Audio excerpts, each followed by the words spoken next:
Welcome to GV Mamata's world. అందరు బాగున్నారా? నేను చాలా బాగున్నాను. ఈరోజైతే నేను గోంగూర చట్నీ చేశానండి.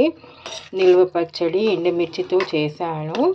వేడి వేడి అన్నంలో గోంగూర చట్నీ, ముద్దపప్పు ఉంటే, నెయ్యి ఉంటే చాలా చాలా టేస్టీగా చాలా బాగుంటుందండి. చాలామందికి నచ్చే ఉంటుంది. Thank you for watching video. Like, share, subscribe అండి. ఎంతమందికి గోంగూర పచ్చడి ఇష్టమో కామెంట్ సెక్షన్లో తెలపండి. Thank you. ఇంకా ఈరోజు నేను చేసిన వంటలు అయితే చూపిస్తాను. కాకరకాయ ఫ్రై,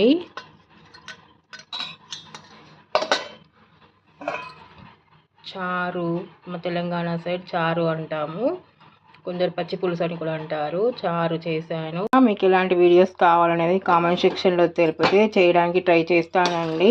నేనైతే నాన్ వెజ్ తినను, ఫిష్ ఒకటి తినేదాన్ని, అది కూడా మానేశాను. వెజ్ కర్రీస్ ఏమైనా కావాలంటే మీరు చెప్పండి, చేసి చూపిస్తాను. మళ్ళీ ఇంకా డ్రై ఫ్రూట్ లడ్డు కావాలంటే కూడా నేను చేసి సేల్ కూడా చేస్తానండి. ఆర్డర్ ఇస్తే మాత్రము అది కూడా చేసి ఇస్తాను. మీకు కావాలంటే చెప్పండి. చూడండి, ఇలా మనము పచ్చడి చేసి నిల్వ పెట్టుకుంటే చాలా బాగుంటుంది. ఇలా గోంగూరలో గోంగూర అంటాము, పుంటి కూర అంటాము. ఇదైతే చాలా ఫుల్ ఐరన్ ఉంటుంది.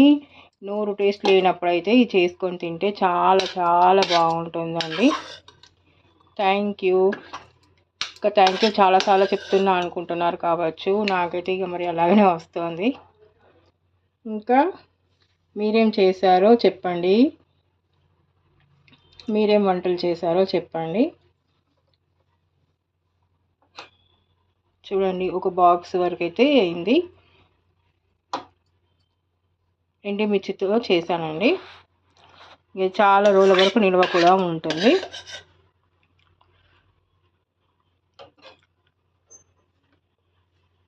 Thank you. Like, share, subscribe చేయండి.